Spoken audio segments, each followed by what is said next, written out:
আসসালামু আলাইকুম বন্ধুরা, welcome to my channel Parvin kitchen. আজকে যে রেসিপিটা আপনাদের সঙ্গে শেয়ার করব সেটা হচ্ছে ঘুগনি। ঘুগনির জন্যে আমি এখানে 250 গ্রাম মটর নিয়েছি। সেটা সারা রাত্রিব্যাপী আমি ভিজিয়ে রেখে দিয়েছিলাম। এটা এখন ছেঁকে তুলে নেব এবং প্রেসার কুকারে দিয়ে আমি 2টো সিটি মেরে সেদ্ধ করে নেব।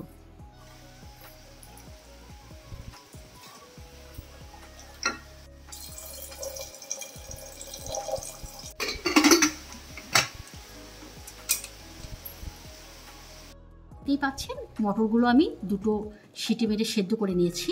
এখন ঘুগনিটা তৈরি করার আগে আমি একটা ঘুগনির জন্য ভাজা মশলা তৈরি করব। তো চলুন কিভাবে সেই ভাজা মশলাটা তৈরি করি সেটা একবার দেখিয়ে নেওয়া যাক।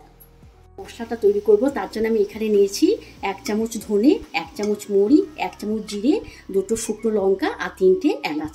তো এখন আমি এটা কড়াইয়ের মধ্যে দিয়ে দেবো এবং হালকা করে আমি এটা ফ্রাই করে দেবো। খুব বেশি কিন্তু এটাকে ফ্রাই করতে যাবেন না, তাহলে কিন্তু মশলাটা যদি পুড়ে যায় তাহলে ঘুগনিতে দেওয়ার পর এটা কিন্তু তেতো হয়ে যেতে পারে ঘুগনিটা। তার জন্য কিন্তু এটা খুব একটা বেশি ফ্রাই করবেন না, হালকা করে ফ্রাই করার পর এটাকে নামিয়ে নেবেন। এটা ভাজা হয়ে গেছে, এখন এটা আমি নামিয়ে নেব এবং মিক্সারে এটাকে পেস্ট করে নেব।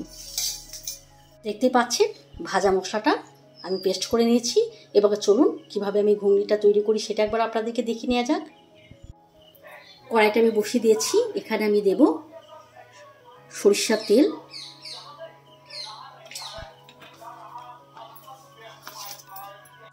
তেলটা গরম হয়ে গেছে, এখন আমি একটা বড় সাইজের পেঁয়াজকে কুচো করে রেখেছিলাম সেটা এখানে দিয়ে দেবো।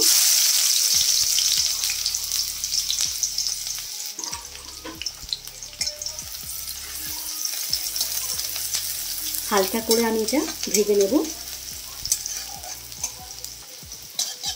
হালকা করে ভাজার পর এখানে আমি দিয়ে দেবো 1 চামচ আদা পেস্ট আর দেবো 1 চামচ রসুন পেস্ট।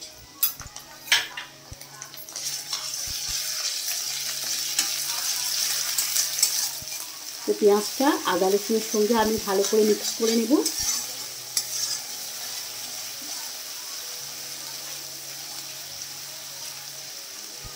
তারপর এখানে আমি দেব, আমি একটা ছোট করে টমেটো কেটে নিয়েছি, তো আমি এখানে দিয়ে দেবো। তারপরে টমেটো এবং অন্য অন্য মশলাগুলো আমি ভালো করে মিক্স করে নেব।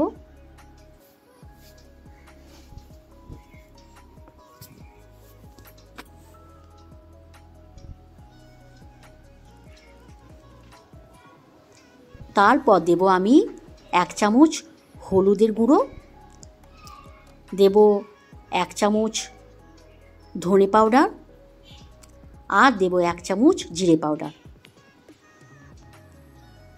তো সমস্ত মশলা আমি আবারও একবার নাড়াচাড়া করে নেব। মশলাটা দেখতে পাচ্ছেন খুব ভালোভাবে কিন্তু কষানো হয়ে যাচ্ছে। এখন আমি এর মধ্যে দিয়ে দেবো স্বাদ অনুযায়ী লবণ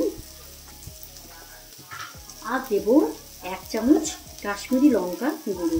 এটা ঝাল নয়, কালারটা সুন্দর করার জন্য আমি কাশ্মীরি লঙ্কাটা ইউজ করলাম। তারপর আমি আবারও সমস্ত মশলাগুলোকে একবার নাড়িয়ে চাড়িয়ে নেব। দেখতেই পাচ্ছেন মশলাটা খুব ভালোভাবে ভাজা হয়ে যাচ্ছে। এখন আমি এখানে দিয়ে দেবো কিছু পরিমাণ কাঁচা লঙ্কাকে আমি ছোট করে কেটে রেখেছিলাম, তো এখানে এটা আমি অ্যাড করে দেবো। ঝালটা আপনারা কম বেশি করে নেবেন।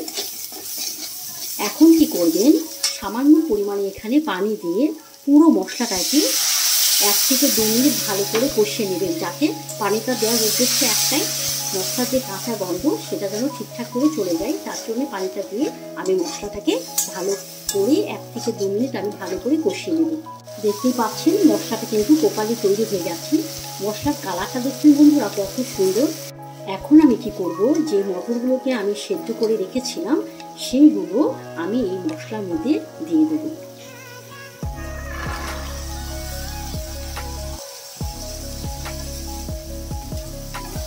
দিয়ে দেওয়ার পর আমি ভালো করে নাড়িয়ে নেব। মশলা আমি মটরের সঙ্গে মিক্স করে নিয়েছি। এখন আমি দিয়ে দেবো এখানে পানি।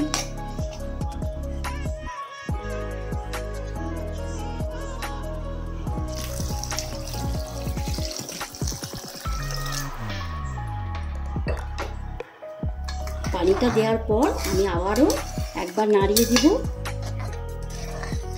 পানি দিয়ে দিয়েছি, আমি একবার নাড়িয়েও নিয়েছি।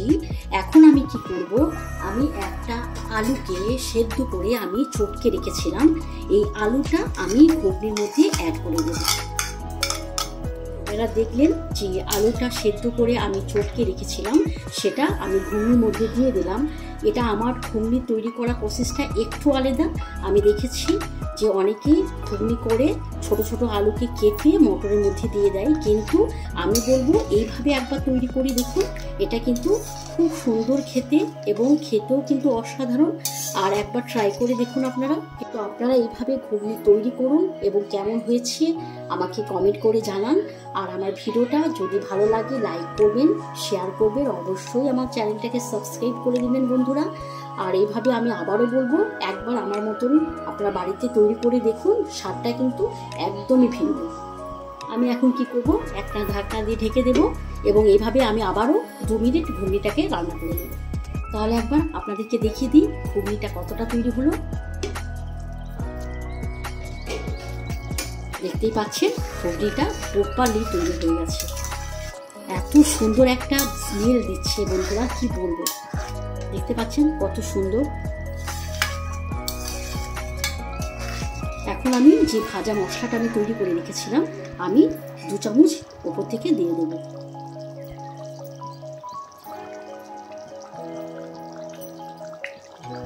মশলার সঙ্গে আমি ঘুগনিটা ভালো করে মিক্স করে নেব। তাহলে বন্ধুরা আজকে ঘুগনি আমার কেমন লাগলো আপনাদেরকে অবশ্যই আমাকে কমেন্ট করে জানাবেন, এবং আপনারাও এইভাবে বাড়িতে রান্না করুন এবং কেমন হয়েছে সেটা আমাকে জানান। বন্ধুরা আমার ঘুগনিটা তৈরি হয়ে গেছে, এখন গরম গরম পরিবেশন করার জন্য রেডি। তো চলুন বন্ধুরা একবার আমিও খেয়ে দেখি অ্যাকচুয়ালি ঘুগনিটার স্বাদটা কেমন হয়েছে, এবং আমার মতো প্রসেসে আপনারাও একবার ট্রাই করুন আর কেমন হয়েছে আমাকে কমেন্ট করে জানান। খোদা হাফেজ।